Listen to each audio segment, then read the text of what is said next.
Malakas si Arabella na natawa, nang makita kung paano ito namula. Ang maingay at madaldal na si Renz ay namumula. Hindi na si Renz nagsalita pa, at nag-iwas na lang ng tingin habang pulang-pula pa rin ang mukha. Basta ha, liligawan kita pag nakatapos na ako ng pag-aaral ko. Biglang wika nito. Hindi ito nakatingin sa kanya, at nanatiling nakaiwas ng tingin. Natigil si Arabella sa pagtawa. Pangako ko sa sarili ko na hindi ako makikipagrelasyon, hanggat hindi pa ako nakakapagtapos. 1 taon na lang ay makakapagtapos na ako ng pag-aaral. Liligawan talaga kita, sabi nito saka nagmamadaling umalis. Naiwan siyang natigilan. Seryoso, napailing na lang siya. Hindi niya nagawang sabihin rito, na wala siyang balak na magnobyo muna. Litong-lito na binabasa ni Arabella, ang recipe book ni Miss Flor. Magluluto kasi siya ng more corned beef ngayon para sa gabihan, dahil hindi siya marunong, ay tiningnan niya ang nakalagay sa recipe book ni Miss Flor. Nang makapagluto siya ay agad na naghain siya, dahil 5 minuto na lang ay mag-aalas 8 na ng gabi. Nangalumbabo siya sa kusina, habang naghihintay mag-alas 9. Napatayo siya sa gulat, nang pumasok ang amo niya sa kusina, na galit ang mukha. Balak mo ba akong lasunin? Ano daw? Napangiwi si Arabella, nang hawakan siya nito sa braso ng mahigpit, at kaladka rin siya papunta ng dining room. Galit na binitiwan siya nito sa harap ng mesa. Taste it. Now tell, are you planning to poison me? Napakadilim ng mukha nito, habang nakatingin sa kanya. Wala sa sarili na napahawak si Arabella sa leeg niya. Natatakot siya na baka bigla siya nitong sakalin. Tikman mo Bobita. Malakas na bulyo ni Sir Drake sa kanya. Sa takot ay dali-dali niyang tinikman, ang niluto niyang beef morcon. Napangiwi siya sa pangit ng lasa nun. Nakakasuka. May hindi ba siya nagawa, o nakalimutan gawin, kaya hindi masarap ang pagkaluto niya? Sorry po. Puro ka sorry. Ano bang capacity ng utak mo? Pantao ba yan, ha? Halos mag-echo ang boses ni Sir Drake sa paligid, sa lakas noon. Naitakip ni Arabella, ang kamay sa bibig nang itapon nito ang niluto niyang ulam, sa harapan niya. Kahit aso hindi kakainin ang luto mo.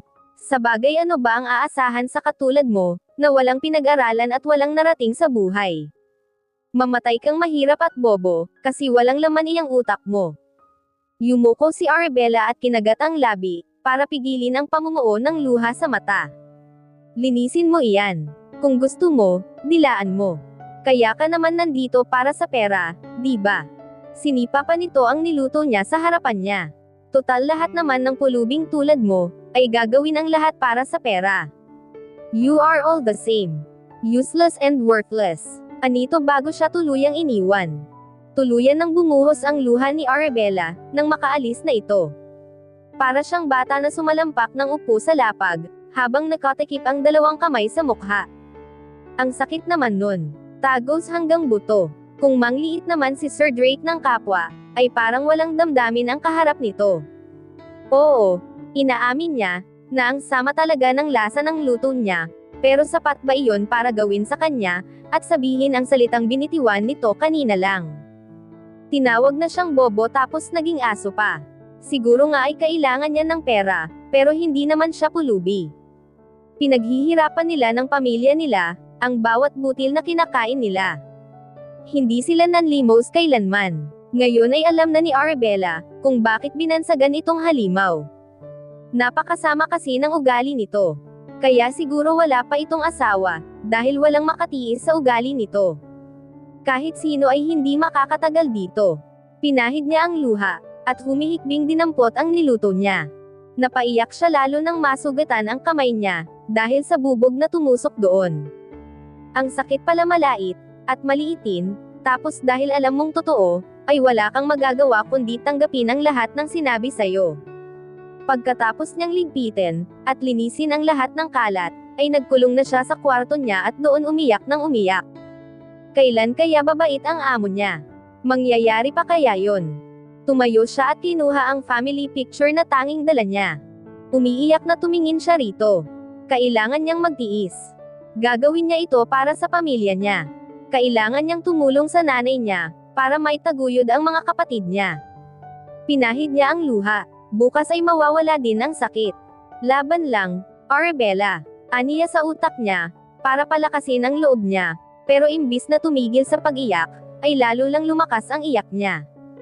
Ang sakit talaga. Hinaplos niya ang tapat ng dibdib, at bumuga ng hangin. Bukas ay wala na ito. Sigurado siya na makakalimutan din niya itong sakit paggising niya. Humiga na siya at pilit na pumikit para makatulog, pero hindi siya makatulog. Dahil sa uhaw ay lumabas siya ng kwarto, para magtungo sa kusina.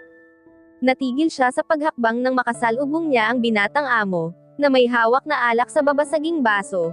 Gusto man ni Arabella na tumakbo palayo rito, ay hindi na niya nagawa dahil nakita na siya nito. Ang tanging nagawa na lang niya, ay ang magyuko ng ulo para hindi makita, ang tiyak niya na mapanglait nitong tingin sa kanya. Gumilid siya para hindi makaharang sa daraanan nito, ilang sandali na ang lumipas, ay hindi ito gumalaw sa kinatatayuan. Dahan-dahan siyang nagangat ng tingin. Agad siyang nagbaba ng tingin nang makita na nakatingin ito sa kanya. May nagawa na naman ba siya? Bakit nakatingin ito sa kanya na parang galit? Galit na ito kasi nagpalit na siya ng damit, at hindi na suot ang uniforme niya. Galit ba ito kasi hindi siya nakatali ng buhok, at para siyang bruha? Ayaw ba nito ng kasambahay na may kadugyutan? Dahil sa naisip ay nagmamadali niyang kinuha ang goma sa bulsa, na galing pa sa mga gulay na dala ni Renz, at nagmamadali na itinali iyon sa buhok niyang mahaba. Stop it! Napahinto si Arabella sa pagtatali ng buhok, at tumangala sa amo niya. Nakita niya kung paano ito lumunok, habang nakatingin sa kanya. I said stop it. Yumuko siya at mahinang naiyak. Ano na naman ba ang nagawa niya? Hide your neck. It's too good to show. Anito bago siya tuluyang iniwan. Nagtataka na sinundan na lang ni Arabella ng tingin ang amo niya, na hindi niya maintindihan. Pinahid niya ang luha sa mata. Ano daw? Bumuga siya ng hangin. Relax, Arabella. Huwag ka nang iiyak uli. Kausap niya sa sarili. Habang naglilinis siya ay panay ang hila niya sa suot na palda. Ang iksi talaga. Kaya hindi siya comfortable, at pakiramdam niya ay bumagal ang kilos niya, dahil sa kahihila roon. Hapon na at tapos na niya lahat ng trabaho niya. Hindi niya maiwasan maalala ang sinabi kagabi ng amo niyang binata. Hindi niya maintindihan ang sinasabi nito. Napakamot siya sa ulo, at inalis na lang sa isip ang sinabi nito. Madilim na nang dumating si Renz, na may dalang mga gulay. Nasaraan daw ito ng sasakyan sa daan kaya gabi na nakapaghatid. Ayos ka lang ba? Namumutla ka, Renz. Puna ni Arabella. Napansin niya kasi na mapatla ang mukha nito, at pinagpapawisan ng husto. Ayos lang ako, Arabella. Nilapitan niya ito, at sinalat ang noo. Wala naman itong lagnat. Nang lumayo siya rito ay nakita niya na pulang-pula ang mukha nito. Sigurado ka na ayos ka lang. Hindi niya mapigilan na mag-alala. Napansin din niya kasi ang pagiging matamlay nito. Tumanggo si Renz. Oo naman. Napakamot ito sa ulo, nang malakas na tumunog ang tiyan. Hinawakan niya ito sa kamay at hinayla paupo. Diyan ka lang. Huwag ka muna umalis. Magluluto lang ako. Sabayan mo akong kumain mamaya. Sa tingin ko kasi gutom ka lang. Hindi si Renz nagsalita at umupo na lang. Habang nagluluto ay sinigurado ni Arabella, na masarap na ang ihahain niya. Mahirap na, at baka magalit na naman ang amo niya. Ayaw na niya na mapagalitan, at maliitin na naman siya nito, kaya gagawin niya ng maayos ang trabaho niya, para hindi masayang ang pera nito na pinapasahod sa kanya. Naghain na siya ng pagkain para sa amo niya. Pagbalik sa kusina ay naghain siya para sa kanila ni Renz. Kinunutin niya ito ng noo, nang mapansin na nakangiti ito habang nakatingin sa kanya. Anong nginingiti-ngiti mo dyan? Nagsandok siya ng kanin, at nilagyan ng kanin ang plato nito, dahil alam niya na kaya ito namumutla, ay dahil siguro sa gutom. Maya-maya kasi tumutunong ang tiyan nito, tanda na gutom ito. Nilagyan ni Arabella ng tubig ang baso niya, at saka uminom. Ang ganda mo kasi. Bagay sa'yo na maging asawa ko. Nasamid si Arabella. Ano ba yan, Renz? Tigilan mo nga ako sa mga banat mo. Ayoko pa mag-boyfriend, no?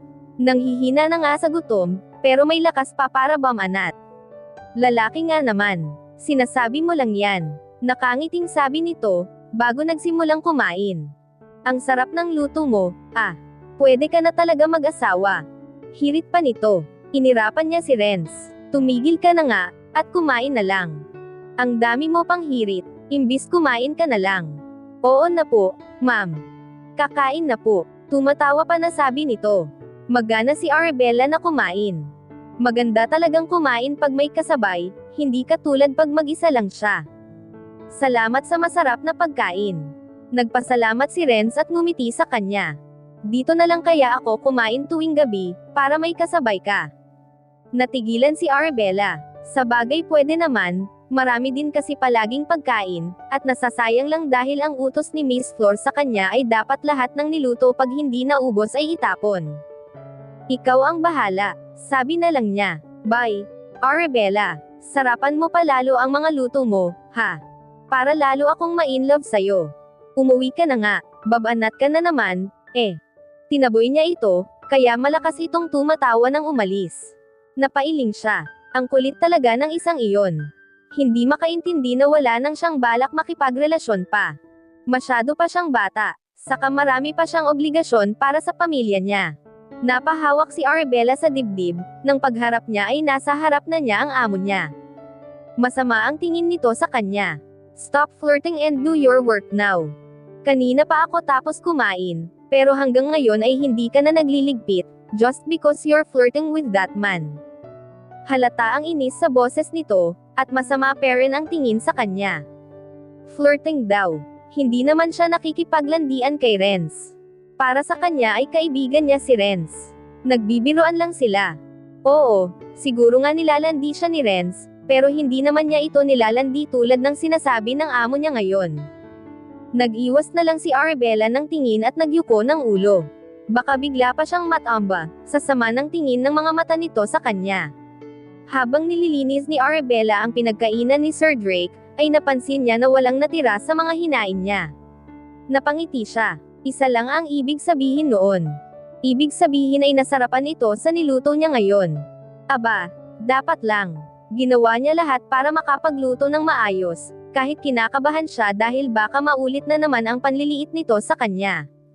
Pagkatapos magligpit, maglinis, at maghugas ng mga pinagkainan ay nagpahinga muna siya sa kusina. Natigilan siya ng may maisip. Dahil gabi naman, baka pwede na siyang maglibot ng hindi nakikita ng amo niya.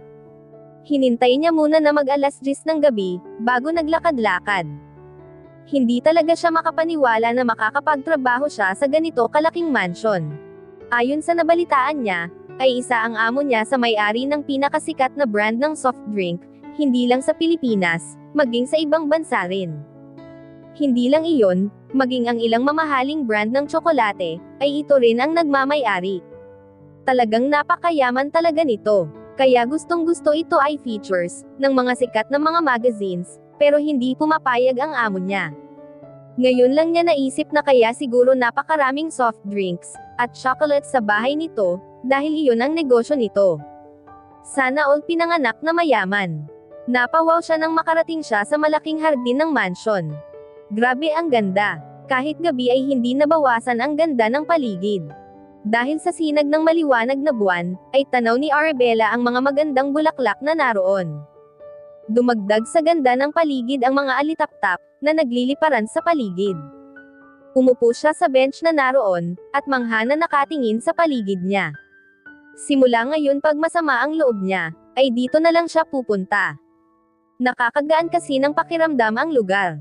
Tiyak na gagaan ang loob ng kahit sino, pag nakakita ng ganito kagandang hardin. Halos hindi ni Arabella, inaalis ang mga mata sa orasan. 20 minuto na lang at alas 10 na ng gabi. Ngayon araw ang paglilinis niya ng kwarto ni Sir Drake. Kailangan niyang magsimula agad na maglinis, pagsapit ng alas 10 at matapos sa loob ng isang oras. Halos maduling siya sa pagtingin sa orasan. Nagmamadali siyang tumakbo, para maglinis sa kwarto ng amo niya, nang tumuntong ang alas 10. Hindi siya pwede na magpabagal-bagal, dahil oras ang kanyang kalaban. Hindi ni Arabella alam, kung bakit pati sa paglilinis ay kailangan na may oras, pero dahil iyon ang bilin ni Miss Flor, ay susundin na lang niya. Dahil hindi nakalok ang pinto, ay agad siyang nakapasok sa kwarto na nasa pinakadulo.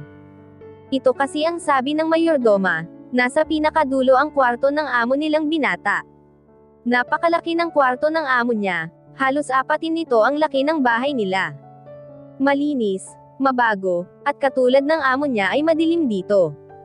Palagi din kasi madilim ang mukha nito. Pinaglihi ata sa sama ng loob. Hindi na siya nagsayang ng oras, at agad na naglinis na siya. Kailangan niyang matapos linisin ang kwarto na ito bago pa siya maabyutin rito.